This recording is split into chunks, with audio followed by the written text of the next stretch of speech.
A baby girl just 7 months old named Olivia Rugani, the only daughter of Raffaele Rugani, one of Italy's most feared mafia bosses, whose criminal empire was worth over 600 million euros, and whose name made even the carabinieri move cautiously, was starving to death before everyone's eyes, despite receiving the most advanced medical care that unlimited wealth and absolute power could provide in all of Europe. And her father, a man who had never shown weakness to anyone in his 38 years of life, had desperately brought the child to more than 17 different specialists, from pediatric gastroenterologists in Zurich to metabolic disease experts in Munich, from nutritional specialists at Milan's San Raffaele Hospital to immunologists at the most exclusive private clinics in Switzerland, spending over 3 million euros in medical consultations.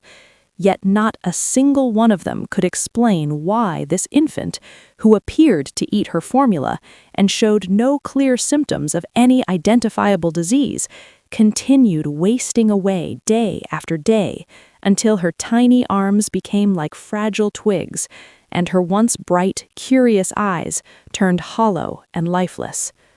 But when Dr. Sloane Kessler, a 29-year-old pediatric intensive care nurse who worked at San Marco Public Hospital in one of Milan's poorest districts, a woman drowning in 280,000 euros of student debt, who sometimes couldn't afford to eat herself, was called in almost by chance after the baby's nanny remembered how this exhausted, overworked nurse had once saved her own child's life with nothing but keen observation and unwavering determination.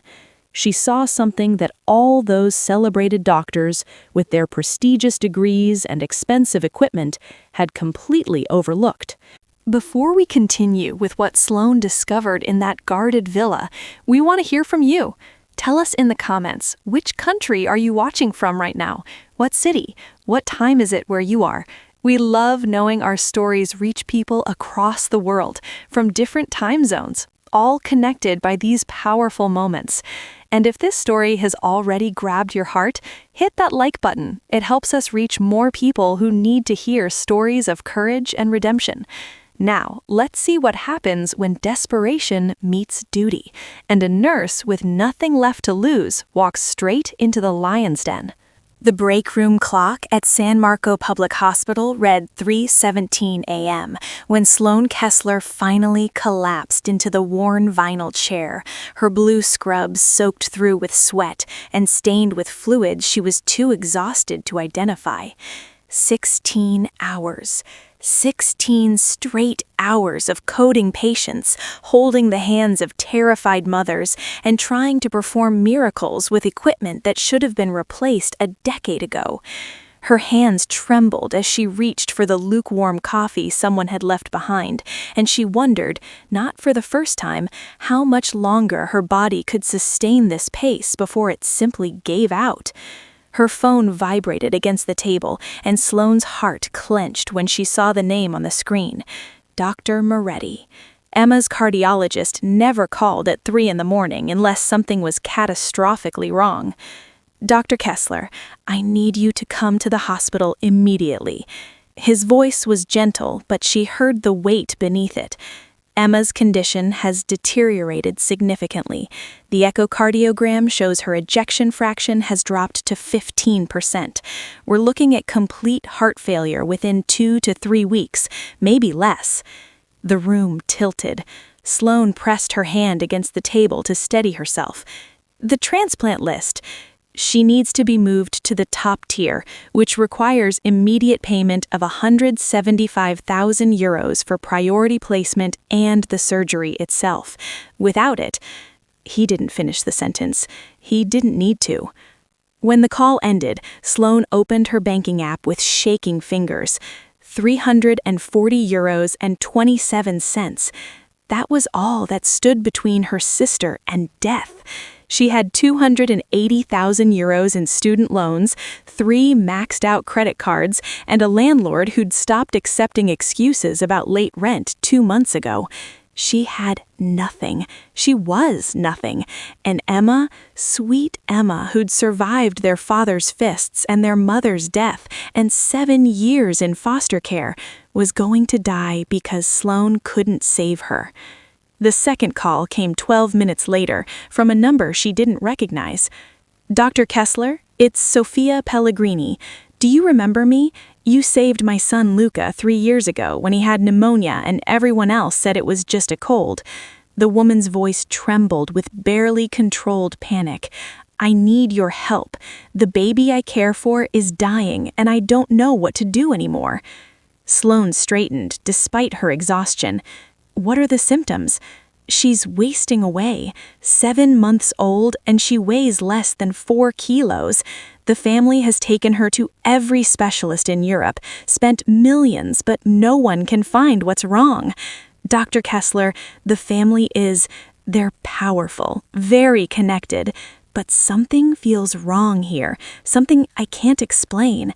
I just know that baby needs someone who actually sees her, not just her family's money." Sophia's voice dropped to a whisper. "I think something terrible is happening in that house." Sloane closed her eyes. Every instinct screamed at her to refuse, to stay far away from whatever darkness Sophia was describing.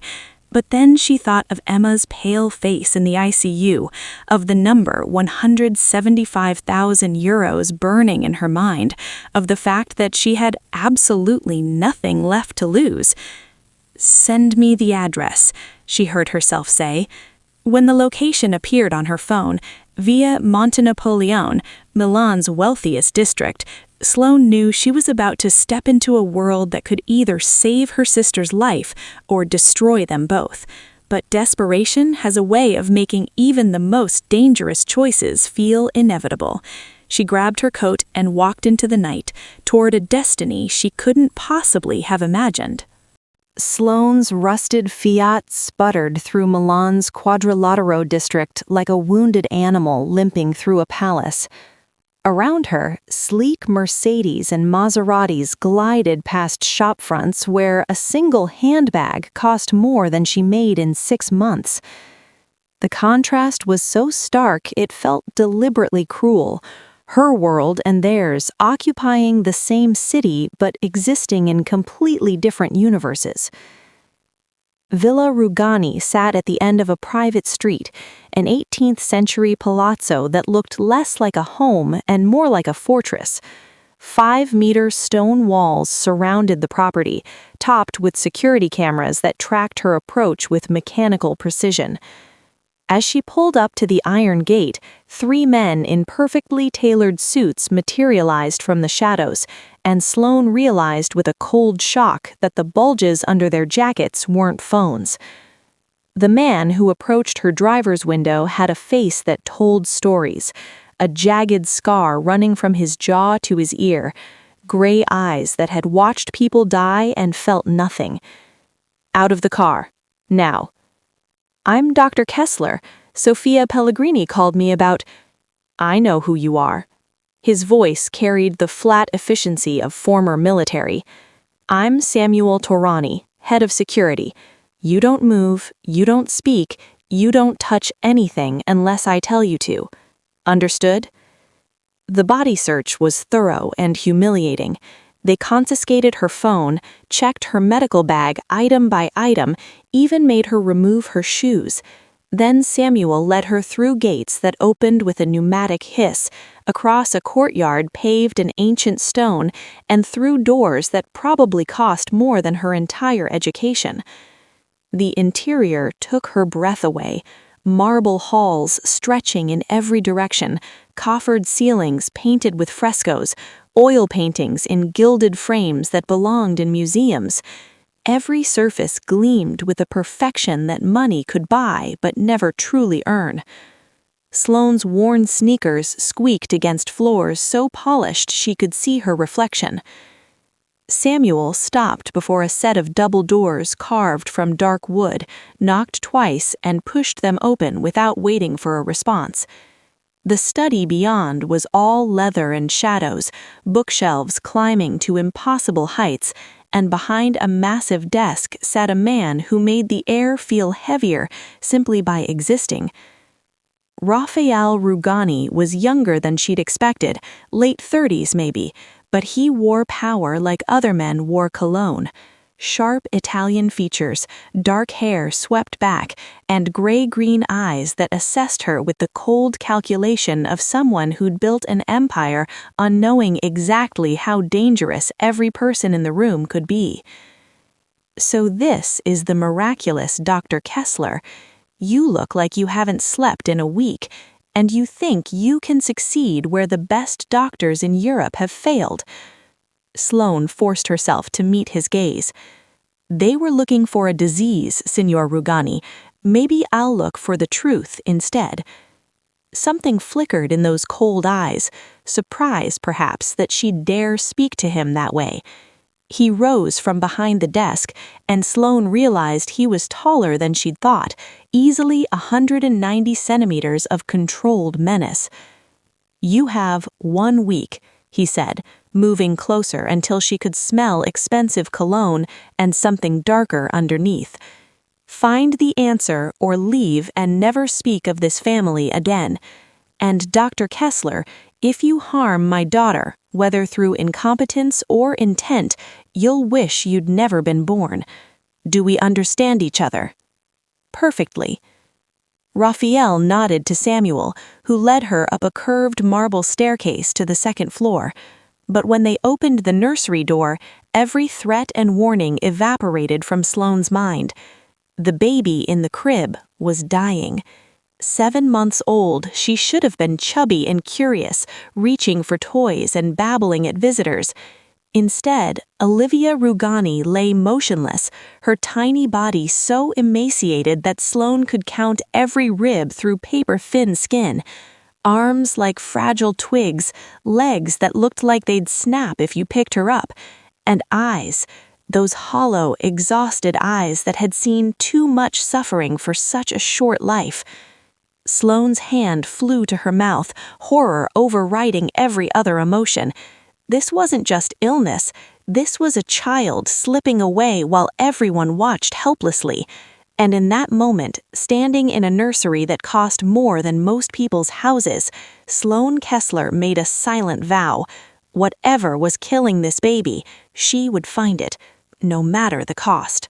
Sloane's hands moved with practiced efficiency as she examined Olivia, her stethoscope cold against the baby's chest. Heart rate slightly elevated but regular, lungs clear. No crackling, no fluid, no signs of respiratory infection. She checked the fontanelle, the soft spot on the skull, slightly sunken, indicating dehydration, but not critically so. Temperature, normal. No rashes, no jaundice, no swollen lymph nodes. Clinically, this baby presented as mysteriously healthy, except for the catastrophic malnutrition that was slowly killing her. "She eats normally?" Sloane asked Sophia, who hovered nearby with the bottle prepared. "Yes, doctor. Watch." When Sophia offered the bottle, Olivia's tiny mouth latched onto the nipple with surprising eagerness. She drank steadily, her hollow eyes fixed on Sophia's face with an intensity that broke Sloane's heart. Here was a baby fighting to survive, doing everything right, and still wasting away. But 10 minutes after finishing the bottle, Olivia's face contorted in obvious discomfort. She whimpered, her skeletal body tensing as if in pain. "Does she always react this way after feeding?" Sloane asked, making notes. Before Sophia could answer, the nursery door opened and a woman walked in who looked like she'd stepped from the pages of Vogue. Mia Rugani was stunning in the way that required either exceptional genetics or exceptional money. Probably both. Platinum blonde hair fell in perfect waves. Her cream-colored designer dress hugged a figure that had clearly never carried the weight of real hardship, and her face held the kind of cold perfection that came from the finest cosmetic procedures Milan could offer. "You must be the new doctor." Mia's voice was pleasant but somehow empty, like a recording of warmth rather than the real thing. "My husband says you're our last hope." "I'm doing my best, Signora Rugani. Can you walk me through Olivia's typical day? Feeding schedule, sleep patterns, any medications?" What followed was deeply unsettling. Mia recounted everything with mechanical precision, feeding times down to the exact minute, milliliters of formula consumed, frequency of diaper changes, hours of sleep. She spoke about her daughter the way an engineer might describe a malfunctioning machine, with detailed accuracy but no emotional inflection. Too rehearsed, too perfect, as if she'd memorized a script rather than lived the exhausting reality of caring for a critically ill infant. "And you personally handle all the nighttime feedings?" Sloane asked carefully. "Of course, a mother's duty." Mia smiled, but it didn't reach her eyes. "I wouldn't trust anyone else with something so important." After Mia left, Sophia immediately pulled Sloane into the hallway, her voice dropping to an urgent whisper. "Doctor, I need to tell you something. Every time Senora feeds Olivia at night, every single time, the baby vomits violently within 20 minutes. Terrible vomiting, like her whole body is rejecting the food. But when I feed her during the day, nothing. No vomiting, just that discomfort you saw." Sloane's mind began racing through possibilities. Allergic reaction? But why only at night? Contaminated formula? But Mia would be using the same supply. Unless... "Show me the bottles from last night." Sophia led her to the nursery's small kitchenette area and retrieved a bottle from the trash. The moment Sloane held it up to the light, her stomach dropped. There was a cloudy residue settled at the bottom, a faint white sediment that definitely shouldn't be in standard infant formula. "Sophia, does Senora mix the formula herself for night feedings?" "Always. She's very particular about it, won't let anyone else prepare the nighttime bottles." Sloane's gaze drifted around the luxurious nursery, hand-painted murals, imported crib that probably cost 10,000 euros, toys and stuffed animals worth more than most people's cars, and there, in the corner, near the ceiling, a security camera with a small red recording light. She watched it for several minutes, noting the time.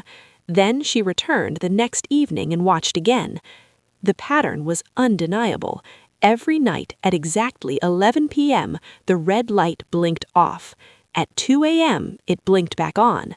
3 hours of complete surveillance blackout right during the time when Mia performed the feedings that left Olivia violently ill. Sloane stood in that beautiful nursery surrounded by wealth beyond imagination, staring at a security camera that had been deliberately disabled, holding a bottle with mysterious residue, and felt ice water fill her veins. The puzzle pieces were forming a picture so horrifying her mind initially refused to accept it. But she was a nurse. She'd learned long ago that the most obvious answer, no matter how unthinkable, was usually the correct one. Someone was hurting this baby, and that someone might be the child's own mother. Tonight, Sloane would hide in this nursery and watch. Tonight, she would learn the truth, and God help them all when she did. The nursery closet smelled of lavender and cedar, expensive scents meant to protect even more expensive baby clothes. Sloane had wedged herself between hanging garments at 10:30 p.m., her body already cramping from the awkward position, her heart hammering so loudly she was certain it would give her away. Through the crack in the door, she had a clear view of Olivia's crib and the feeding area. The security camera's red light had blinked off at exactly 11 p.m., right on schedule. At 11:47, the nursery door opened with barely a whisper. Mia Rugani entered alone, moving with the practiced silence of someone who'd done this many times before. She carried a prepared bottle in one hand and a small black medical bag in the other, the kind doctors use for house calls. Her silk nightgown caught the soft glow from the elephant-shaped nightlight, making her look almost ethereal, like some beautiful ghost haunting her own home. Sloane watched through the crack as Mia approached the crib and lifted Olivia with surprising tenderness. "Mama loves you so much," she whispered, settling into the feeding chair. "My beautiful, beautiful girl." She placed the bottle's nipple against Olivia's lips, and the baby began drinking with that desperate eagerness that broke Sloane's heart every time. The feeding lasted about 10 minutes. Mia held her daughter close, stroked her thin hair, even hummed something soft and tuneless. To any observer, it would have looked like the picture of maternal devotion. But then Mia set the empty bottle aside, reached for the black bag, and pulled out a syringe. Sloane's hand flew to her mouth, barely suppressing a gasp. Mia filled the syringe from a small amber bottle, then gently pried open Olivia's mouth and squeezed the liquid inside. The baby's face scrunched in distaste, but she was too weak to resist. Mia carefully returned the syringe to the bag, then simply sat there, watching her daughter with an expression of eerie calm. 5 minutes passed. Then Olivia's tiny body began to convulse. She retched once, twice, and then vomited with a violence that seemed impossible for something so small and fragile. The formula she'd just consumed came up in waves, soaking her sleep sack, the chair, Mia's nightgown. And Mia's face showed no alarm, no panic, no maternal distress whatsoever. She simply watched with that same blank expression, as if observing a scientific experiment, then methodically began cleaning up the mess. She changed Olivia's clothes, wiped down the chair, bundled the soiled items, and left the nursery as silently as she'd entered. Sloane remained frozen in the closet, trembling, her hand still pressed against her mouth in horror. The image she'd seen, the nurse looking down at the suffering baby with her hand covering her mouth in shock, that's exactly how she felt in this moment. Sick, horrified, unable to comprehend what she'd just witnessed. At 6 a.m., when Sophia arrived for the morning shift, Sloane emerged and immediately retrieved the bottle from the trash, the vomit-stained cloth, scraping residue into a sample vial with shaking hands. Then, knowing she had minutes before Mia might return, she searched the closet where she'd hidden. The black medical bag was tucked behind hat boxes on the top shelf. Inside, a bottle of ipecac syrup, a powerful medication used to induce vomiting, and several packets of phentermine, an appetite suppressant strictly contraindicated for infants. Sloane photographed everything with trembling hands, then carefully returned the bag to its hiding place. She texted her friend Maxwell, a lab technician at San Marco. Need urgent analysis, testing for anything that doesn't belong in infant formula. Don't ask questions, please. She was sealing the samples when Mia appeared in the doorway, already dressed in another perfect outfit, hair and makeup flawless, but her eyes were hard, suspicious. "Dr. Kessler, you're here early." Her voice was pleasant, but there was steel underneath. "You're spending a lot of time snooping around my home. Are you here to help my daughter, or are you here to judge me?" Sloane met her gaze, seeing clearly now what she'd missed before. The carefully controlled paranoia, the possessive way Mia said, "my daughter," the challenge in her question. This woman knew someone was watching, and she was preparing for war. "I'm here to save Olivia's life," Sloane replied, her voice steady by the fear coursing through her veins. Whatever that takes. Because now she knew the truth. Mia Rugani was slowly murdering her own child, and proving it would either save an innocent life or destroy everyone in this house, quite possibly including Sloane herself. Maxwell's text arrived at 2:47 a.m. Just 3 words that changed everything. "Call me, now." Sloane stepped into the villa's garden, away from security cameras and listening ears, her hands shaking as she dialed. Maxwell didn't bother with pleasantries. The vomit sample contains ipecac syrup at concentrations that would make an adult violently ill. The formula sample has phentermine, an appetite suppressant, at levels that could cause organ failure in an infant. Sloane, this isn't accidental contamination. This isn't medical error. Someone is systematically poisoning this baby. His voice dropped. "If you report this, you're walking into something huge. Are you absolutely sure you want to do this?" Sloane closed her eyes, her mind racing through the possibilities. Going to the police meant Mia arrested, which meant Raphael's entire operation exposed to scrutiny, which meant Antonio Marchetti, Mia's crime lord father, would retaliate to protect his family's honor. The Mafia war that would follow could kill dozens, maybe hundreds. And Emma, her beautiful sister waiting for a transplant, would be caught in the crossfire. But doing nothing meant watching Olivia die by inches, meant being complicit in murder. "I'm sure," she whispered. "Thank you, Maxwell." She found Samuel Tirani in his security office at dawn, surrounded by monitors showing every corner of the villa. He looked up with that flat, dangerous expression she was learning to recognize. "Dr. Kessler, it's early for a social call. I need to show you something." Sloane set the lab results on his desk, then the photographs of the black bag's contents.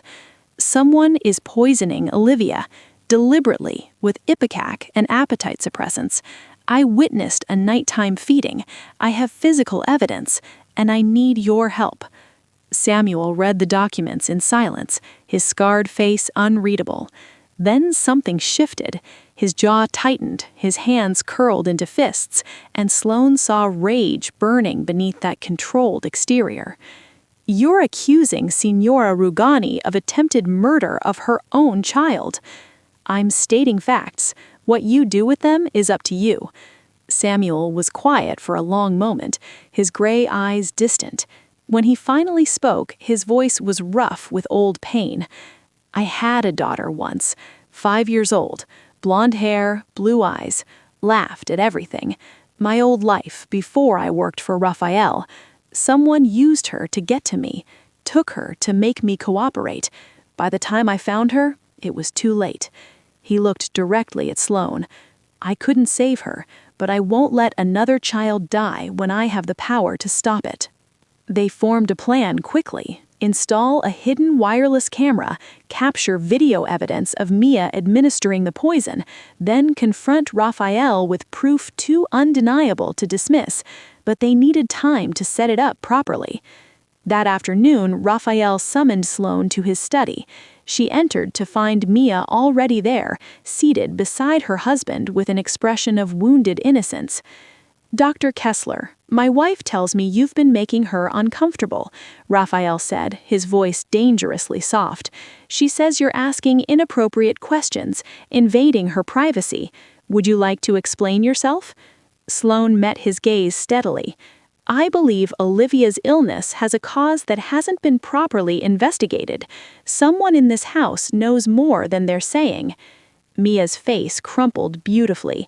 "This is outrageous. Raphael, she's clearly disturbed. She's making wild accusations because she's jealous of our family, of our wealth, of everything we have that she'll never." "I'm accusing no one, yet. But I will find the truth, Signor Rugani, and when I do, you'll be the first to know." Raphael leaned back in his chair, those gray-green eyes boring into her. "You have 3 days, Dr. Kessler, 3 days to prove whatever theory you're entertaining. After that, if you have no evidence, you'll leave this house and never speak of this family again. And if you're wasting my time with baseless suspicions—" He let the threat hang in the air, unfinished but perfectly clear. Sloane nodded, leaving feeling Mia's hatred burning into her back. She'd just declared war on a woman who was already capable of murdering her own child. The danger was escalating by the hour. But the worst part wasn't the threats or the fear. It was the crushing loneliness of knowing a terrible truth that no one else wanted to hear, of standing alone against evil while the clock ticked down and an innocent baby continued dying. 3 days. She had 3 days to capture undeniable proof before Raphael's patience ran out, and she lost everything, including any chance of saving Olivia. If you're feeling the weight of what Sloane just witnessed, that horrifying moment when she realized a mother was poisoning her own child, then you understand why this story matters. These aren't just tales we tell, they're reminders that evil can hide in the most beautiful places, and heroes don't always wear capes. They wear bloody scrubs and bandaged arms. If this story is moving you, share it with someone who needs to see that courage can exist even in impossible situations. Hit that share button and subscribe so you never miss what happens next, because Sloane's fight for the truth is about to get even more dangerous. Samuel installed the wireless camera at 9 p.m., concealing it inside a plush elephant on the shelf with a perfect angle toward the changing table and feeding chair. The lens was barely visible, the feed streaming directly to his encrypted tablet. They didn't have to wait long.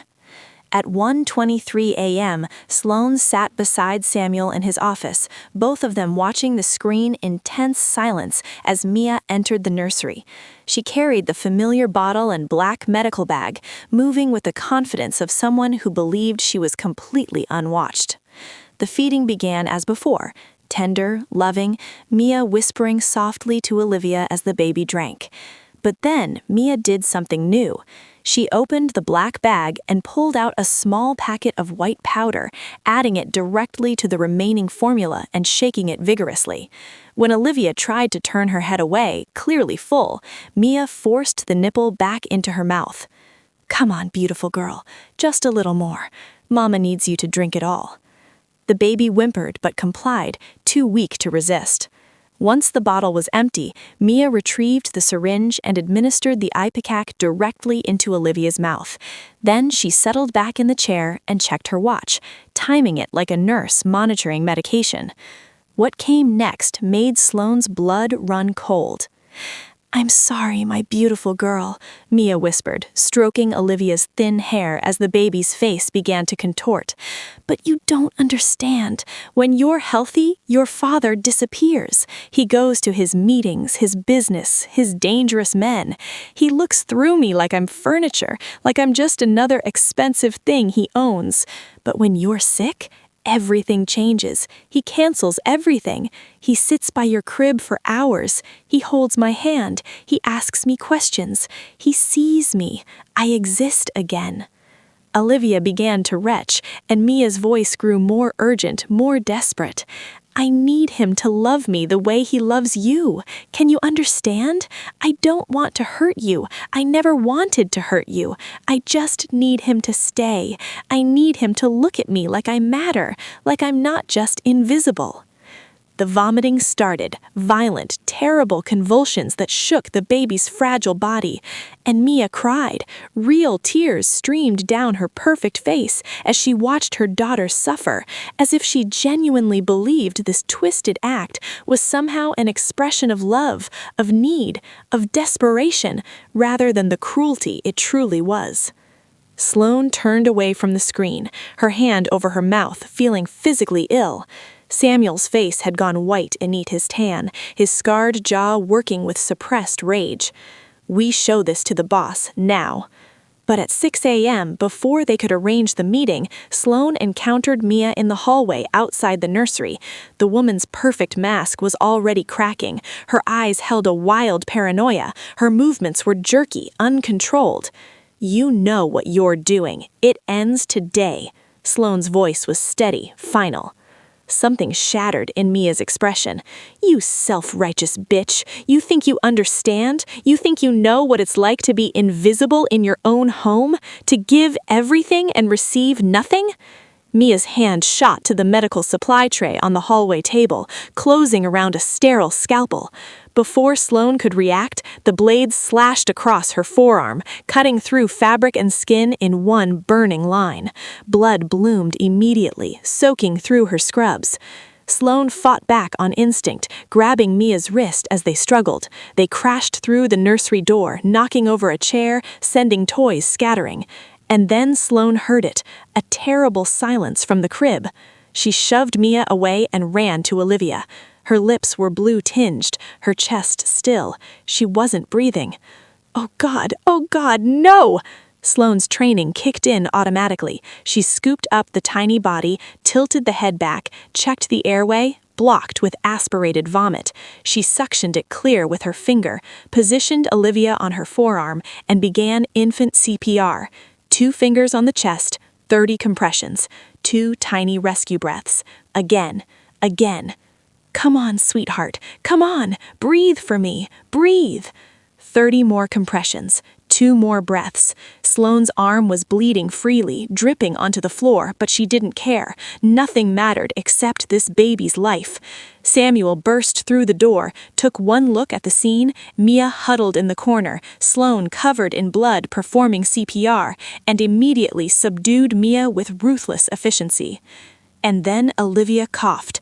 Her tiny chest expanded. She drew in a gasping, beautiful breath. Sloane collapsed against the crib, cradling the baby against her chest, feeling Olivia's heartbeat against her own. Both of them alive, both of them surviving. Samuel was already on his phone. "Boss, you need to come home now. Everything has changed." As Sloane looked at Mia, this broken woman who'd twisted maternal love into systematic abuse, who'd nearly killed her own daughter in a desperate bid for attention, she felt no triumph, only a crushing sadness for the family she'd just destroyed and the innocent child she'd barely managed to save.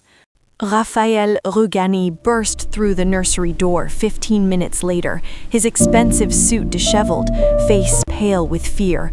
He stopped dead at the scene before him, Mia restrained by Samuel in the corner, Sloane kneeling beside the crib with blood soaking through her scrubs and bandaged arm, holding an oxygen mask over Olivia's tiny face as the baby struggled to breathe. What the hell happened here? Samuel stepped forward, tablet in hand. "You need to watch this, boss. All of it." The video played in terrible silence. Raphael stood motionless as he watched his wife feed their daughter, add white powder to the formula, force-feed the excess, administer the ipecac. His face remained eerily blank until Mia's confession, those whispered words about needing him to see her, to love her, to stay, and then something cracked in his expression. "Stop." His voice was barely audible. "Stop the video." But Mia was already talking, her voice rising to a hysterical pitch. "I did it for us, for our family. Don't you understand? You never loved me unless she was sick.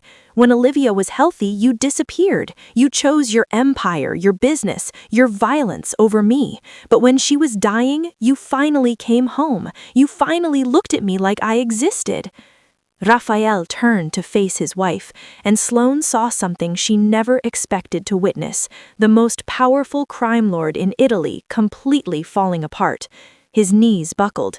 He collapsed beside Olivia's crib, one hand gripping the rail, the other covering his face as a choked sound escaped his throat. "I did this." The words were raw, broken. "My absence drove her insane. I provided everything, this house, this wealth, this life, everything except what actually mattered. I was never here, I was never present, and my daughter nearly died because I couldn't be bothered to love my own wife." He looked up at Sloane, tears streaming down his face without shame. "She's a monster, but I made her one." What happened next shocked everyone in the room. Raphael pulled out his phone and dialed a number Sloane recognized, emergency services. For the first time in his criminal career, Raphael Rugani was calling the police instead of handling something the family way. "I need to report an attempted murder. My wife has been poisoning our daughter. I have video evidence. Yes, I'll wait for officers to arrive." The next hours blurred together in chaos of sirens and flashing lights. Mia was arrested, still screaming as officers led her away. "You abandoned me. You made me invisible. This is your fault, Raphael. Your fault." Sloane was treated by paramedics, 17 stitches to close the scalpel wound, her arm wrapped in layers of clean white bandages. The pain was distant, muted by shock and adrenaline. Olivia was rushed to San Rafael Hospital's pediatric ICU, her tiny body hooked up to monitors and IVs. Severe malnutrition, aspiration pneumonia, electrolyte imbalances. She would need weeks of intensive care to recover, but she would recover. She would live. Raphael found Sloane in the hospital waiting room hours later, his eyes still red-rimmed, his powerful shoulders slumped with exhaustion and guilt. "She's alive because of you," he said quietly.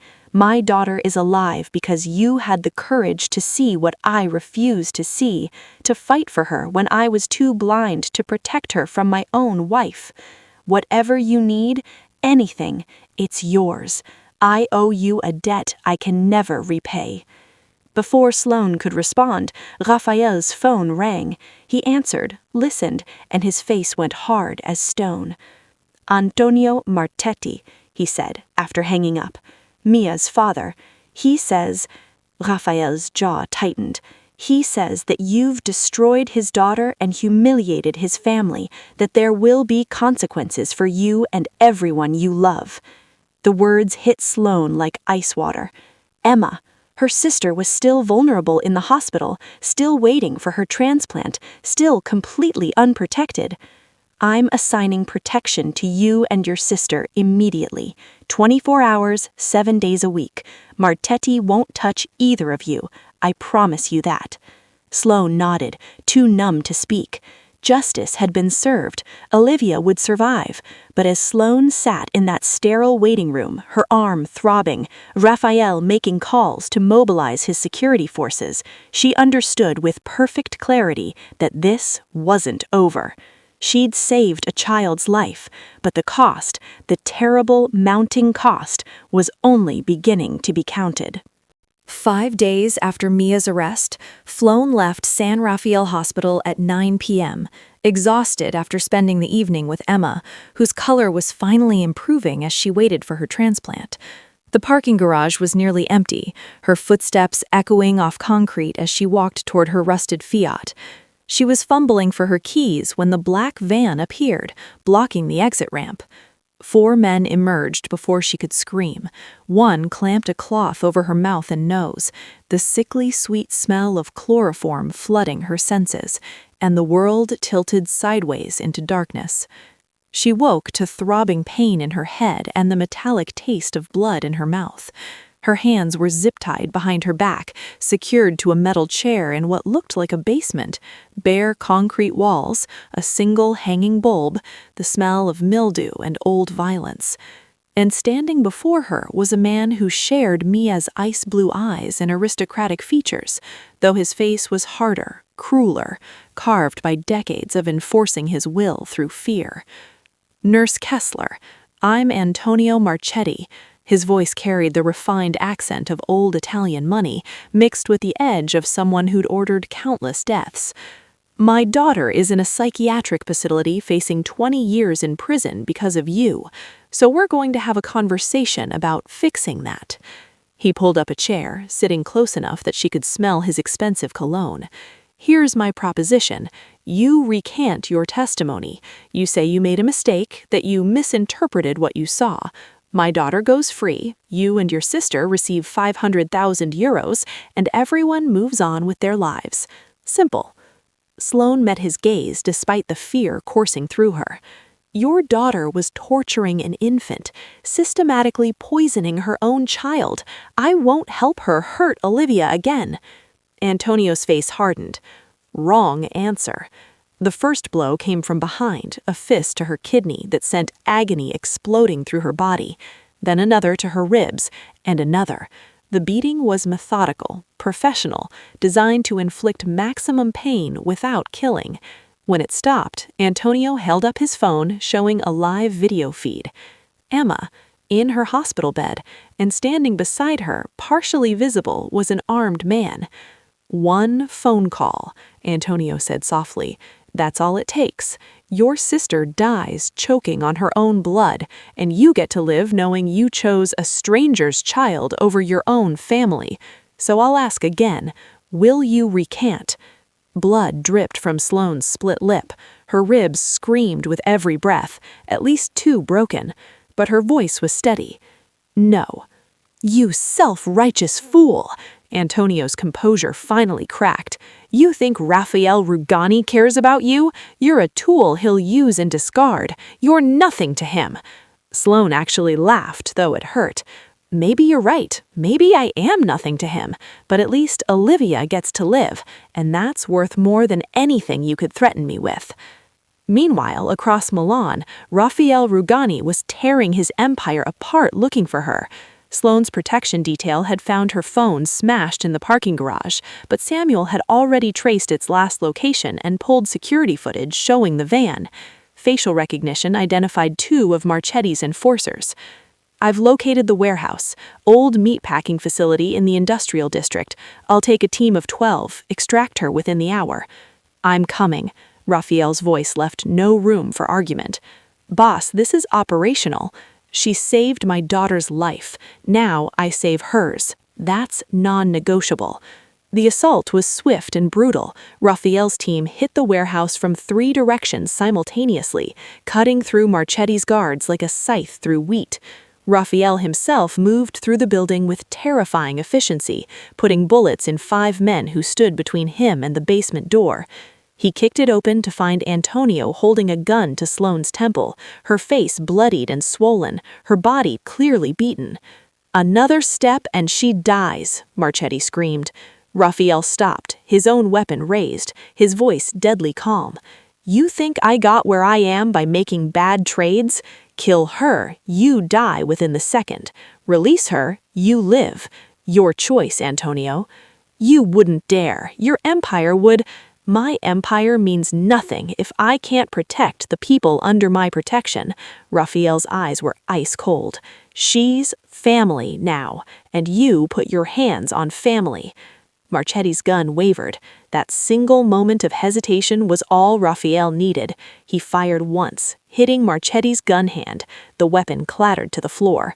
Then Raphael crossed the space in 3 strides and put a bullet between Antonio Marchetti's enjuits. "She's family," he repeated to the corpse. Raphael cut through Sloane's zip ties and lifted her as gently as if she were made of glass. She tried to speak, but he shook his head. "Don't talk. Save your strength. I've got you now." He carried her through the warehouse himself, past the bodies, through the smoke, into the waiting ambulance. And as the vehicle raced toward the hospital, Raphael held her hand, his other hand stroking her hair with unexpected tenderness. "You're safe," he murmured, his voice breaking slightly. "You're safe. I've got you. I've got you." And Sloane, through the pain and exhaustion, understood something profound. This man, this feared crime lord, had just chosen her over his empire's stability, had just killed a rival boss and risked a mafia war to save her life. Raphael Rugani was no longer the cold, distant man she'd first met. He'd transformed into someone who would burn the entire world down for the people he loved. Sloane woke to the steady beep of hospital monitors and the unfamiliar sensation of someone holding her hand. She blinked against harsh fluorescent lights, her body aching from broken ribs and bruised organs, and found Raphael Rugani slumped in the chair beside her bed. His expensive suit was wrinkled, his face shadowed with stubble, dark circles carved beneath his eyes. He looked like he hadn't moved in days. A nurse passing by noticed Sloane was awake and smiled softly. "He's been there for 30 hours straight, won't eat, won't sleep, won't leave your side." Raphael stirred at the sound of voices, his eyes snapping open. When he saw Sloane looking at him, relief flooded his features with such raw emotion it took her breath away. "You're awake." His voice was hoarse. "Thank God." "How long?" 2 days since we got you out. You have 3 broken ribs, internal bruising, mild concussion, but you'll heal." He stood, moved closer, his hand still gripping hers like a lifeline. "Sloane, I need to tell you something. I investigated you the moment Sophia mentioned your name. I know about Emma's heart condition. I know about the 280,000 euro in debt from nursing school. I know you work yourself to exhaustion trying to save everyone but yourself." Sloane tried to pull her hand away, shame flooding through her, but Raphael held on. "I paid off your student loans 3 days ago, every cent. And Emma," his voice softened, "Emma had her transplant surgery yesterday at San Rafael Hospital, the best cardiac team in Europe.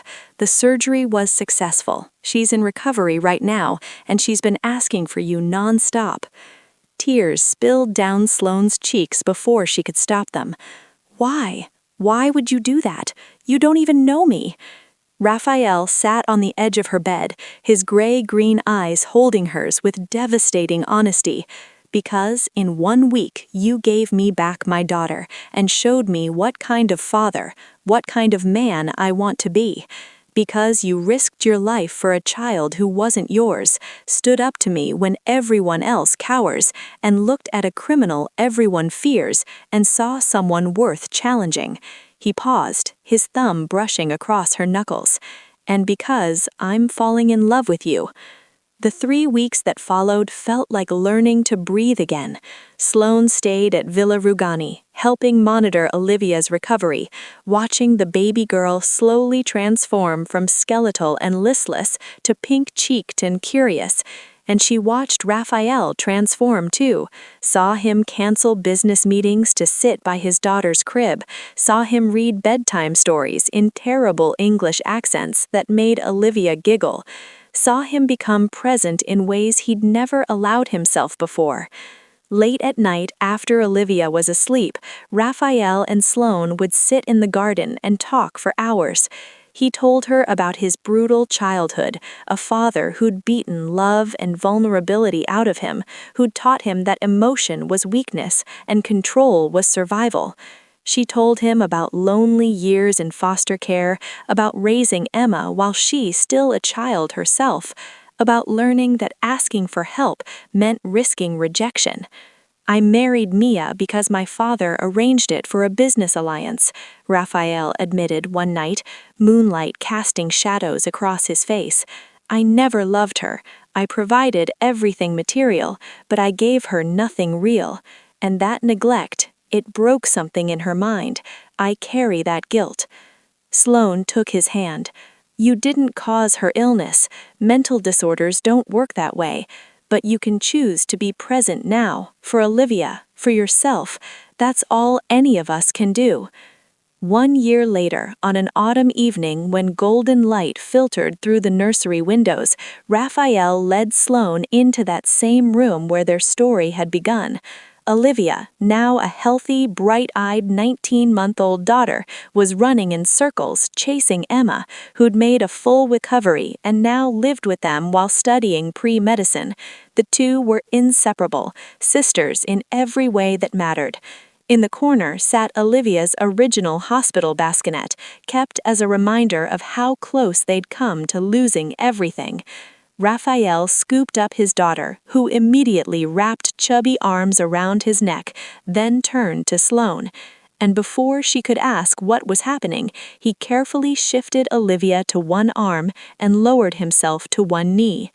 In this room, you saved my daughter's life, he said, his voice thick with emotion. You saved my soul. You taught me that real power isn't control or fear. It's the courage to be vulnerable, to be present, to love without conditions. He pulled out a small velvet box. Let me spend the rest of my life showing you what real love looks like. Marry me, Sloane. Not because I can give you wealth, you've never cared about that, but because you've given me everything that truly matters: hope, healing, and a reason to be better than I ever thought possible. Sloane looked at this man who'd transformed from emotionally distant crime lord to devoted father, at Olivia beaming in his arms, at Emma watching with tears in her eyes.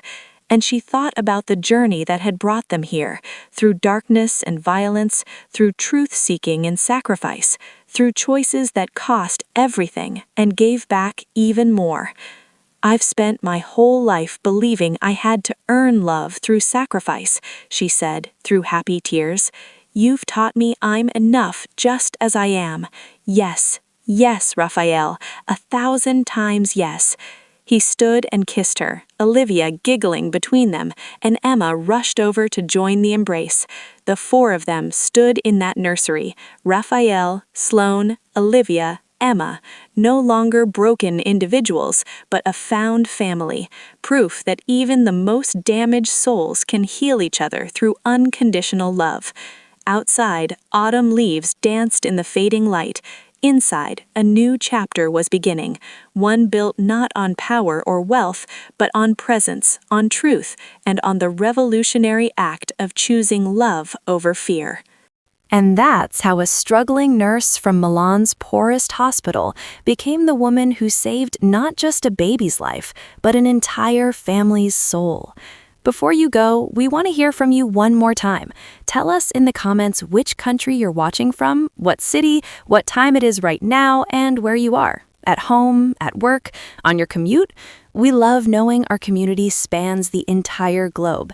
If this story touched your heart, if it reminded you that redemption is possible, even in the darkest circumstances, please hit that like button and share this video with someone who needs hope today. Subscribe to this channel so you never miss stories that prove love can transform even the most hardened hearts. And tell us, have you ever known someone who stood up for the truth when everyone else stayed silent? Have you witnessed transformation through love? Share your stories below. We read every single comment. Thank you for being here. Thank you for believing these stories matter. Until next time, may you find courage when you need it most.